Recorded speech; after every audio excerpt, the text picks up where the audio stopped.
you. Thank you so much. I would first like to say thank you to everyone out there who's ever prayed for me or who's ever prayed for my family. It's made all the difference in the world to me. As I've had the opportunity to go around and speak with different organizations and work with different people, I found out that we all have at least one thing in common. We all have problems. I don't know anybody who has a perfect life. And I found that we all have to make choices every single day. A lot of times we make them subconsciously, but we always have a choice on how we're going to react. We don't always have a choice on what happens to us or how other people's choices affect us, but we always have a choice on how we're going to react and how we're going to react to what we're faced with. I remember as I was a 14-year-old girl, I wasn't anything out of the ordinary. I was pretty shy. I was excited to finish junior high, excited to go to high school, and then my life changed in a way I could never imagine. I remember going to bed one night, just like I always did, and the next thing, I remember hearing a voice, a man's voice, a voice I didn't recognize. I remember the voice saying, "I have a knife at your neck. Don't make a sound. Get up and come with me." Now, up until that moment, I really didn't know what fear was. I didn't really know what being scared was. I mean, my biggest scare at that moment was, I don't know, failing my math test or my parents catching me watch TV when they told me not to. I mean, those were what my biggest scares were. So when this man was standing over me with a knife, I was petrified. I couldn't believe how would this happen? How would this happen to me? I mean, I was nobody. I remember him grabbing hold of my wrist and pulling me out of bed. I remember immediately jumping up and doing exactly as he said. I remember him leading me out through my house, up into the mountains behind my house. I remember along the way stopping him saying, "If you're just going to rape and kill me, would you please do it here?" Because I wanted my family to know what happened. I wanted them to know that I hadn't run away. I wasn't upset with them. I wasn't rebelling. I wanted them to know what had happened. I remember he stopped and he looked at me and he smiled and he said, "I'm not going to rape and kill you yet." And then we kept going. I remember we went a ways further and I stopped him again and I said, "Well, don't you realize what you're doing? If you get caught, you will spend the rest of your life in prison. Please, let me go. If you let me go, my family won't press any charges." Well, he looked at me again and he smiled and he said, "I know exactly what I'm doing and I know what the consequences are. The only difference is I'm not going to get caught." I remember we went on so far, we crossed right over the top of the mountain and we started down the other side. We were probably only a quarter of the way down the other side when we walked into a grove of trees. And there I saw that part of the mountain had been leveled out and there was a tent set up. Outside of the tent, there were tarps lying on the ground and tarps hanging in the trees. But the scariest sight of all about this entire camp, it wasn't the tent, it wasn't the tarps, it wasn't the dugout behind the tents. It was the woman that walked out of the tent. She came up to me, and the first thing she did was she hugged me. In this moment, you'd almost think that being hugged would be a comforting thing, would be something that would be nice to have. I mean, the scariest thing of my life had just happened to me. You would think a hug would be nice, but it wasn't. I mean, if hugs could speak, this hug would have said, "You're nothing. You're mine, and you'll do exactly what I tell you to do, because if you don't, I have no problem killing you." I remember she brought me inside the tent and sat me down on a bucket where she forced me into robes, forced me to take off my pajamas, and then she left. And I remember the man walking back in, and he had changed out of his dark clothes into a robe, just like the one I'd been forced to put on. And he came over and he knelt down next to me. And then he started to speak. I was so scared and worried. How had this happened? Why was this happening? That I couldn't even begin to listen to what he was saying. But then somehow I caught the last sentence. Somehow I was able to pull myself together, and I heard him say, "I hereby seal you to me as my wife before God and his angels as my witnesses." I don't know. Maybe I just grew up watching too many happily ever after Disney movies, but this was not how I envisioned getting married or my happily ever after. This was anything but that. I remember screaming out no, and he looked at me and he said, "If you ever scream out like that again, I will kill you." I remember telling him I wouldn't scream out, but I started to beg and plead and do everything I could to hold him off. Didn't have to be forever, just long enough. Nothing worked, though. The more I tried, the more it just seemed to encourage him. I remember he finally grabbed hold of me and forced me onto the ground, where he ripped off the robe I had just been forced to put on, and then he raped me on the floor of the tent. Then he got up, and he looked down at me and smiled, turned around, and walked out of the tent. I will never, ever forget how I felt lying on the ground. I felt so broken and so filthy. Who could ever love me? Who could ever want anything to do with me ever again? How could my family want me back? I ended up falling asleep, and when I woke up, there was this man kneeling over me, and he had a thick metal cable that he was wrapping around my ankle and bolting into place so I couldn't run away. I realized then that I wasn't going to be able to escape anytime soon. I realized that everything he had done because he planned on keeping me for a very long time. I started to think of all the other children's stories I'd seen on the news who had disappeared, how a search was put on, and eventually, maybe it was a week later, maybe it was months later, but eventually their body would be found. And the child would, well, they would always be dead. From the body, they'd be able to tell that this child had been abused, the child had been denied food, they'd just been tortured, raped, and ultimately killed. I thought that's what was going to happen to me. I mean, maybe just on a bigger, more long-term kind of scale. And as I sat there thinking about the children, I thought, wow, they're so lucky. They're so lucky they're dead right now, because nobody will be able to hurt them. Nobody will ever be able to make them feel bad or feel like they're worthless. I wish I could be one of them.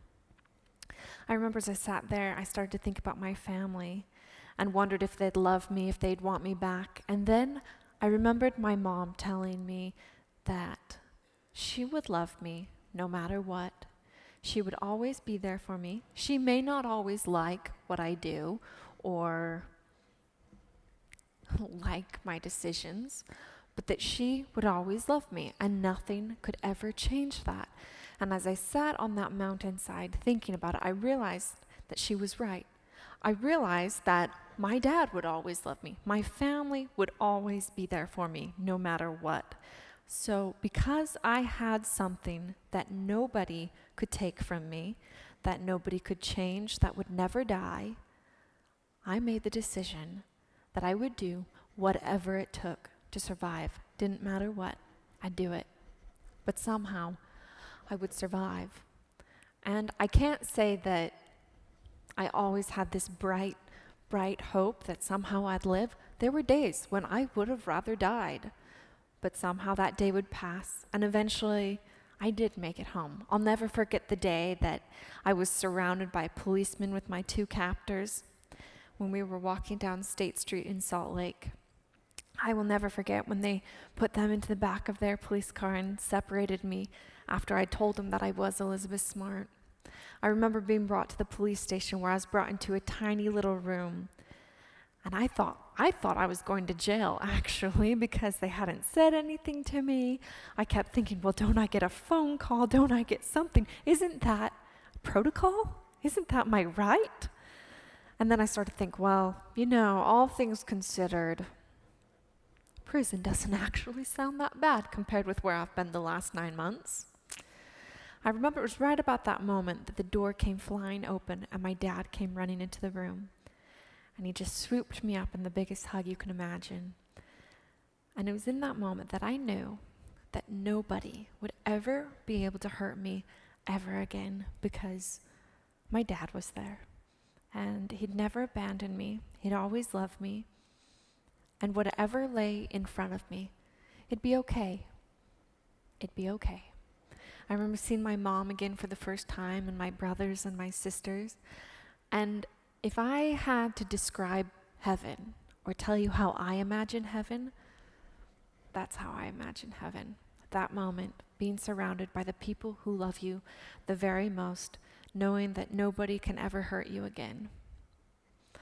I remember the next morning, my mom gave me the best piece of advice that I want to share with you because it applies to every single one of us. We all have our problems. She said, Elizabeth, what this man has done to you is terrible, and there aren't words strong enough to describe how wicked and evil it is. He has stolen 9 months of your life that you will never get back. The best punishment you could ever give him is to be happy, is to follow your dreams and to do exactly what you want to do, because by holding on to what's happened to you, by reliving in this pain, by re-feeling and just spending the rest of your life going over the pain and everything you've lost, that's only giving him more power over your life. And he doesn't deserve that. He doesn't deserve a single second more of your life. God is our ultimate judge. He will make up to you everything you've lost. And for those who don't receive their punishment here, they'll certainly receive it there. So never, ever look back. Only go forward. I've tried to follow my mom's advice every single day of my life. I'm not perfect at it. I definitely have my grouchy, grumpy days. And I got married about 1.5 years ago. And my husband, he's adorable. He's from Scotland. And yes, he got married in a kilt. He has a cute accent. It's why I married him. No, but usually he likes to take those opportunities and point out to me, oh, right, Elizabeth, you're being a bit of a hypocrite when I am in those moments. And I have to admit that usually doesn't make me any happier. In fact, usually has the opposite effect. But he's so right. We always have a choice, every single one of us, because each one of us will face something terrible to us. Each one of us will face something that we just wish we could, stay in bed, hide from. We'll all face that. But that's when it's time for us to make our choice. That's when it's time for us to decide if we are going to stand up and move forward and say, yes, this is terrible, and I wish it didn't happen, but I'm not going to let it destroy me. I'm not going to let it stop me from doing what I want to do. Or we can decide to stay in bed. We will always have that choice. And I'll be the first to admit, it would have been so easy to stay in bed. It would have been so easy not to go out, not to speak, not to write a book or try to share my story or try to make a difference. It'd be so easy not to do that. But how can we not? Because each one of us has something to give, something that nobody else has to give. How can we not give when we know there's something there? I would never go out and say, please, pick me. I would love to be kidnapped. I would never say that. But I can say that because of what I have experienced, because of the opportunities it's given me, because of the person it's made me into, I'm grateful for it. I'm grateful that I can go out and speak on behalf of women, children, and even men. 1 in 4 girls and 1 in 6 boys are sexually abused before they're 18. That's not just a dark, hidden corner problem. That is a huge problem. That tells me that I know that there are many of you today who have been abused in your lifetime. This is a huge problem, and there's something all of us can do about it. We all can step forward. We can all speak about it. We can all educate our community, because as much as we'd like to be there to protect children from ever having to go through something like that, we won't always be there. It'll still happen. The best thing we can do is prepare them. Tell them you love them more than anything in this world, and that they are so valuable. They can never be replaced. There's only one of them, and if something happens to them, that's it. No more chances. Tell them they have your permission to fight, to scream, to kick, to yell, to do whatever it takes to get away, to be safe, because you love them so much. I'm grateful for my experience because it's allowed me to do this, allowed me to help make a change. I'd like to invite all of you to help me continue to make the change. Don't be scared to speak out about your experiences, to speak to your children or children that you know, because it'll make such a huge difference. One of my favorite movies is Ever After. Basically, it's another Cinderella story, but there's a point in the movie where the wicked stepmother, the Baroness, is having Danielle, Cinderella, brush her hair, and she says, "We mustn't ever feel sorry for ourselves, because no matter how bad things get, they can always get worse." I know it sounds cynical, but it's so true. I think you just have to translate it and say, there's always something to be grateful for, because no matter how bad things get, they can always get worse. So I'm going to be grateful for what I have right now. With that being said, I'm so grateful for my life. I'm so grateful for my family. I'm so grateful for this opportunity to be able to speak with all of you today. It's been incredible. Thank you so much.